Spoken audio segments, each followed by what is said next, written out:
Question 18, ये आपका important question है। If the sum of third and eighth term of an AP is 7, मतलब third term और eighth term के का जो सम है वो 7 के इक्वल है। And the sum of seventh and 14th term is -3, और सेवेंथ टर्म 14th टर्म का जो सम है वो -3 के इक्वल है। फाइंड द 10th टर्म, तो हमें 10th टर्म निकालने हैं। यहाँ पे समझो थर्ड टर्म का मतलब क्या होता है A3, एट्थ टर्म का मतलब A8, सेवेंथ टर्म का मतलब क्या होगा A7, इसी तरह से 14th टर्म का मतलब हो गया A14। तो सबसे पहले लिख लेंगे लेट फर्स्ट टर्म भी A, फर्स्ट टर्म को A लेट कर लिया, कॉमन डिफरेंस को D लेट कर लिया। आप चाहो तो ये लाइन लिख भी सकते हो, नहीं भी लिख सकते हो, फर्क नहीं पड़ता। Now according to question, question के अकॉर्डिंग, क्वेश्चन में थर्ड एंड एट्थ टर्म का सम 7 के इक्वल गिवन है। सो हम लिखेंगे A3 plus A8 equal to 7। ठीक है, अब पहले इसे सॉल्व करते हो। A3 को हम क्या लिखेंगे A plus 2 into D, plus A8 को लिखेंगे A plus 7 into D equal to 7। अब यहाँ पे ये A plus 2D, A plus 7D कैसे हुआ इसको पहले समझ लेते हैं। ठीक है, nth टर्म के लिए आपका फॉर्मूला होता है, आप जानते हो AN इक्वल टू होता है A प्लस n-1 इंटू में D। यहाँ से A3 को पहले ले लेते हैं। A3 equal to A plus n की जगह हमने 3 लिखा है, सो ये n क्या हो गया 3 -1 into D. Now A plus 3 - 1 is 2 into D. यहाँ पे A फर्स्ट टर्म होता है और D जो है कॉमन डिफरेंस माना जाता है। ठीक है, दैट कहने का मतलब ये A3 कैसे बना है A प्लस 2 इंटू डी से। ओके, तो यही चीज आपको समझना है। थर्ड टर्म के लिए यहाँ 3 की जगह हम 2 लेते हैं। जैसे यहाँ पर A8 लिखा है तो इस 8 के लिए हमने D के साथ क्या मल्टीप्लाई किया 7 को, A प्लस 7 इंटू डी से A8 बना। यही मैं आपको यहाँ समझाना चाह रही थी। क्लियर, अब आगे क्वेश्चन को सॉल्व करते हैं। एंड हाँ, यहाँ एक चीज और आप समझ लो, जो एपीज है, एपी होता है, इसके जो टर्म्स होते हैं जनरल टर्म्स, क्या होता है जनरली A1 या A दोनों में से कुछ भी यहाँ पर लिख सकते हैं फर्स्ट टर्म को, then A2, A3 and so on. ठीक है, तो A कैसे बना, A से ही फर्स्ट टर्म को एज इट इज लिखते हैं। A2 के लिए अभी आपने समझा फॉर्मूला पे हम कैसे लिखते हैं। तो देखो A प्लस यहाँ 2 है तो 1 इंटू डी। ठीक है, तो 1 लिखने की जरूरत नहीं है, सीधा लिख लेंगे A प्लस डी। A2 के लिए A3, तो A प्लस A3 की जगह 2 इंटू डी। ठीक है, तो इस तरह से एपीज के टर्म को हम बनाते हैं। ओके, अब आगे सॉल्व करते हैं। तो ये हमारा हो जाएगा 1A plus 1A, 2A plus 2D plus 7D is 9D equal to 7, और इसे हम इक्वेशन 1 मान लेंगे। ठीक है, सेकेंड हमें क्वेश्चन में गिवन है, जैसे A3 plus A8 equal to 7 लिया हमने, उसी तरह से सेकेंड में हमें गिवन है सेवेंथ टर्म 14th टर्म का सम इक्वल है -3 के। तो सेवेंथ टर्म को हम क्या लिखेंगे A7 प्लस 14th टर्म हो जाएगा A14 इक्वल टू -3, ये भी गिवन है। ठीक है, अब A7 को क्या लिखेंगे A प्लस 7 की जगह 6 इंटू डी, प्लस A14 के लिए A प्लस 14 की जगह 13 into D equal to -3। Solve करेंगे 1A plus 1A, 2A plus 6 plus 13 is 19D equal to -3। ये हमारा इक्वेशन 2 हो जाएगा। ओके, अब यहाँ एक चीज और समझो, आगे हम क्या करेंगे ये समझना जरूरी है। क्वेश्चन में हमें 10th टर्म पूछा गया, find the 10th term. 10th term का मतलब है A10 पूछा गया है। ठीक है, A10 के लिए हम क्या लिखेंगे, कैसे बनता है A10, A plus 9 into D. A first term होता है, D कॉमन डिफरेंस होता है। क्वेश्चन में हमें ना तो फर्स्ट टर्म दिया गया है ना ही कॉमन डिफरेंस दिया गया है। ठीक है, सो इस तरह से सॉल्व करने के बाद हम ट्राई करेंगे इन दोनों इक्वेशन में से A या D की वैल्यू निकल जाए, बिकॉज हमें ये दोनों ही वैल्यू चाहिए। ठीक है, सो अब यहाँ देखते हैं। तो इन दोनों इक्वेशन में देखो, यहाँ भी 2A प्लस का, यहाँ भी प्लस का 2A है। अगर इन दोनों इक्वेशन को हम ऐड करेंगे तो ये क्या हो जाएगा 4A बन जाएगा। 9 प्लस 19 करेंगे तो ये आपका 28D बन जाएगा। तो यहाँ से हमें A या D की वैल्यू नहीं मिलेगी ऐड करने से, तो हम क्या करेंगे सब्ट्रैक्ट करेंगे। सब्ट्रैक्ट करने पे 2A और 2A कैंसिल हो जाएगा। तो जब 2A कैंसिल हो गया तो हमें D की वैल्यू निकल जाएगी। क्लियर, सो यहाँ पे हम सब्ट्रैक्ट करके D की वैल्यू निकालेंगे। तो ये हमारा हो जाएगा सब्ट्रैक्ट। अब दोनों में बड़ा इक्वेशन क्या है, ये देखो इक्वल टू के बाद यहाँ 7 - 3, 1 बड़ा है, सो इस 2 को 1 से माइनस करेंगे, ठीक है। तो 1 माइनस 2 सब्ट्रैक्ट इक्वेशन 1 में से सेकेंड को माइनस करेंगे, 1 माइनस 2। तो फर्स्ट इक्वेशन पहले लिखते हैं, 2a plus 9d equal to 7। Now second equation 2a plus 19d equal to -3। Subtract करने में क्या होता है, नीचे वाली सेकेंड लाइन की साइन चेंज हो जाती है। प्लस का 2a है, माइनस बन जाएगा, इस प्लस की जगह माइनस, -3 है, सो यहाँ पर प्लस का साइन। अब देखो plus 2a minus 2a cancel, plus minus minus, 19 में से 9 को माइनस करेंगे तो हो जाएगा 10d। 19 बड़ा है जिसके साथ माइनस का साइन आ गया, सो माइनस कैरी करेंगे, इक्वल टू प्लस 7 और प्लस 3 दोनों ऐड हो जाएगा, यानी कि यहाँ हो गया 10 माइनस 10d इक्वल टू 10। सो यहाँ से d की वैल्यू निकल जाएगी, d इक्वल टू 10 और ये -10 यहाँ अपॉन में हो जाएगा, कैंसिल हो जाएगा 1 टाइम में और माइनस यहाँ पे आ जाएगा, यानी कि d इक्वल टू -1 हो गया हमारे पास। अब d यानी कि कॉमन डिफरेंस -1, इस वैल्यू को इक्वेशन 1 या 2 में से किसी में भी पुट करेंगे, ठीक है। सो यहाँ मैं कर रही हूँ, लिख लेंगे putting d equal to -1 in equation 1 में पुट कर रही हूँ। इक्वेशन 1 हमारा है 2a plus 9d, 9 into -1 equal to 7। Solve करेंगे 2a, अब यहाँ देखो plus into minus is minus, 9 into 1 is 9 equal to 7। 2a equal to 7 -9 इधर आकर +9 बन जाएगा। Now a equal to 7 plus 9 is 16 upon में ये 2 डिवाइड करेंगे तो 8, a की वैल्यू आ गई 8, d आ गया -1।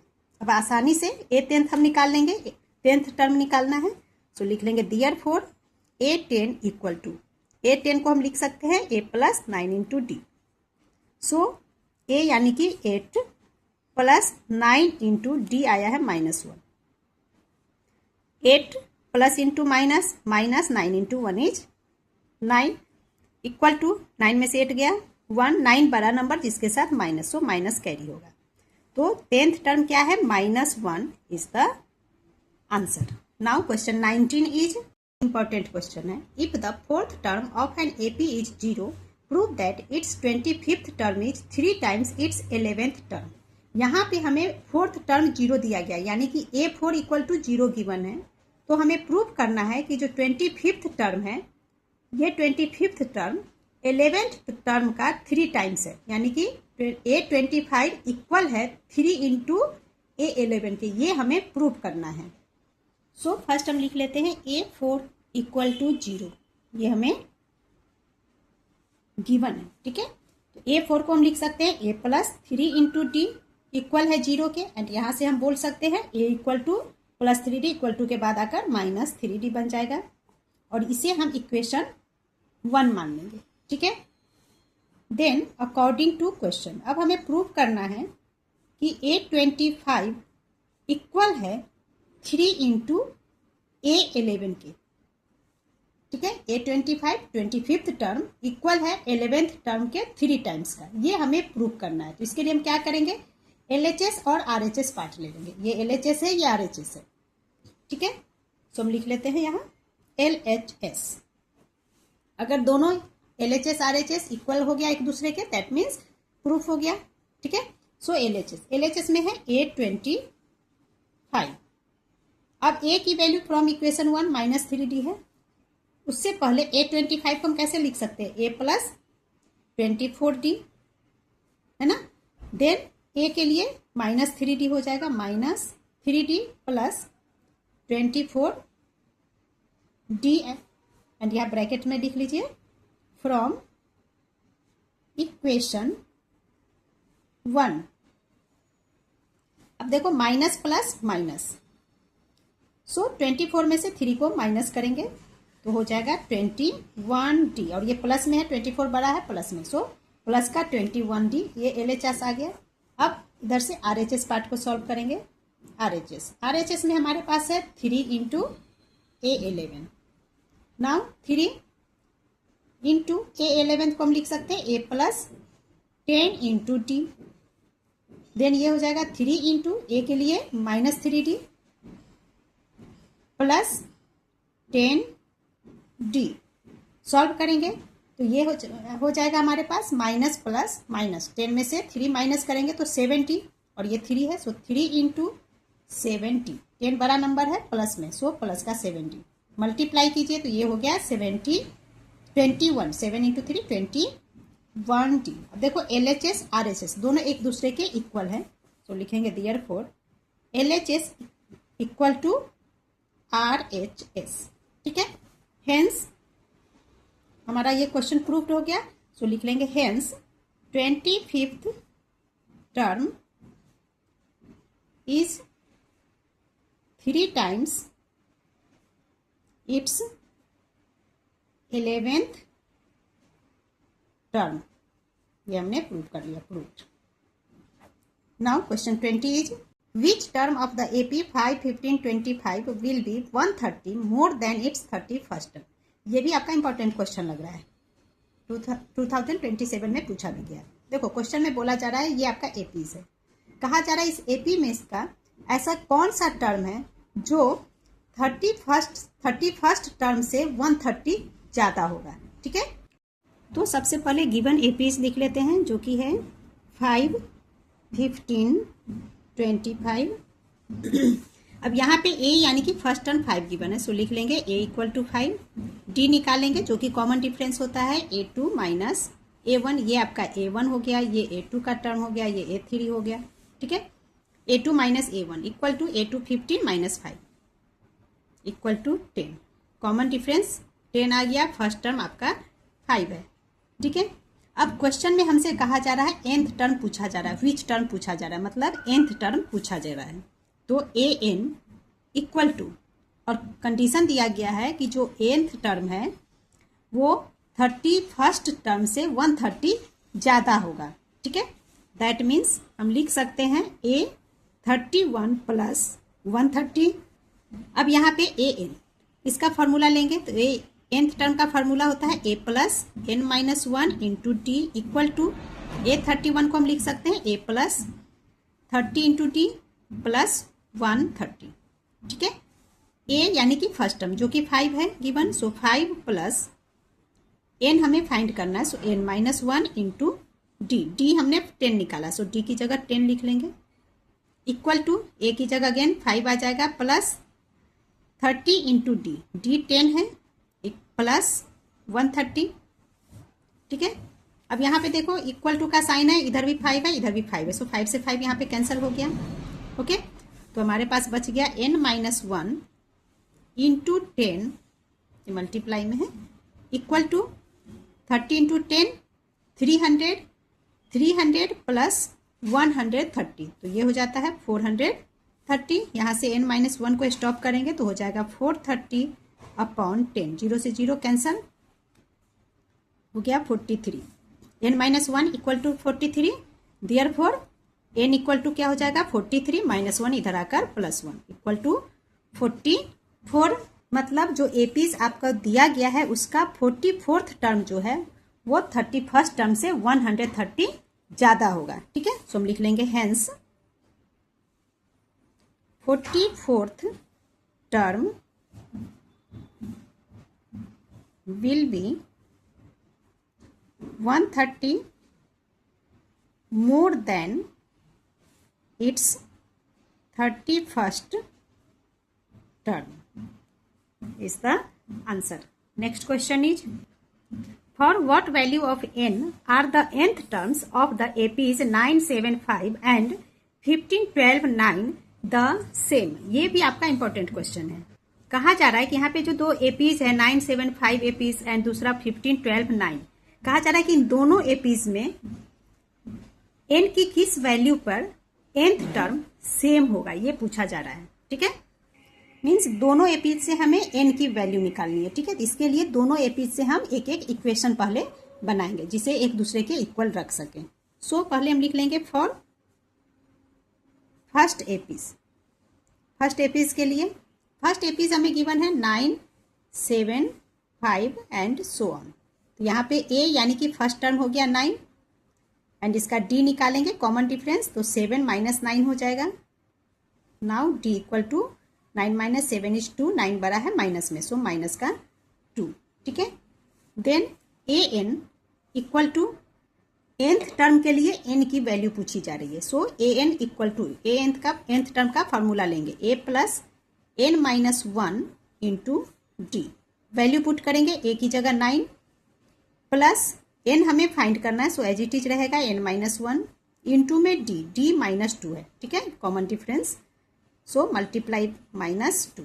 नाउ 9, अब यहाँ पे देखो माइनस 2 से n को इंटू करेंगे तो माइनस 2n, और यहाँ प्लस है तो minus into plus is minus 2 into n, 2n, then minus into minus plus हो गया, और 2 into 1 is 2 plus 2 equal to 9 plus 2 11 minus 2n। ये हमारा इक्वेशन 1 हो जाएगा, ठीक है। अब सेकेंड एपीज को लेंगे, उसे मैं इधर लिख रही हूँ, लिख लेंगे for second APs. Okay, second APs में गिवन है 15, 12, 9। Again a equal to first term यानी कि 15 हो गया, एंड इसका d कॉमन डिफरेंस निकालेंगे जो होगा 12 माइनस 15, माइनस करेंगे तो आ जाएगा माइनस 3, ठीक है। nth टर्म निकालेंगे यानी कि A N equal to a plus n minus 1 into D, जैसे इधर किया वैसे ही इधर करना है, इक्वल टू a की जगह 15 आ जाएगा प्लस n माइनस 1 इंटू में d जो कि माइनस 3 है, यहाँ पे सॉल्व करेंगे 15।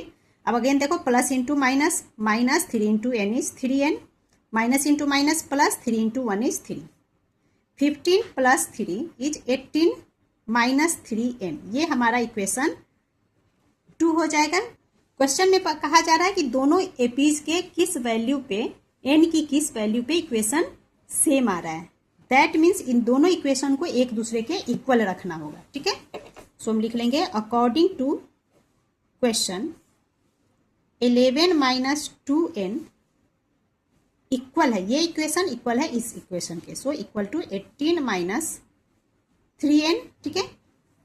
नाउ डिजिट्स को एक साथ लेंगे एंड ये वेरिएबल्स को एक साथ लेंगे, so minus 2n as it is, इधर से माइनस 3n को इधर ले आएंगे तो माइनस 3n, माइनस साइन इधर आकर प्लस का 3n इक्वल टू ये 18 एज इट इज, 11 को इधर लाएंगे, अभी प्लस में है तो इधर आकर माइनस 11, माइनस प्लस माइनस 3 में से 2 माइनस करेंगे 1 और n, 1n हो जाएगा, 1 लिखने की जरूरत नहीं, सीधा n लिखेंगे, 3n बड़ा है प्लस में, सो प्लस का n रह जाएगा, equal to 18 minus 11 is 7, and यही हमारा आंसर होगा। यानी कि n की इस वैल्यू 7 पर दोनों जो एपीज है उसका जो दोनों एपीज जो है उसका nth टर्म इक्वल होगा, ठीक है। सो हम लिख लेंगे hence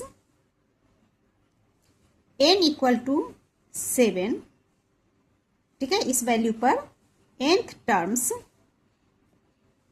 of both APs will be same, ठीक है। एंड इस वीडियो में इतना ही, नेक्स्ट वीडियो में आगे की क्वेश्चन को सॉल्व करेंगे। Thank you.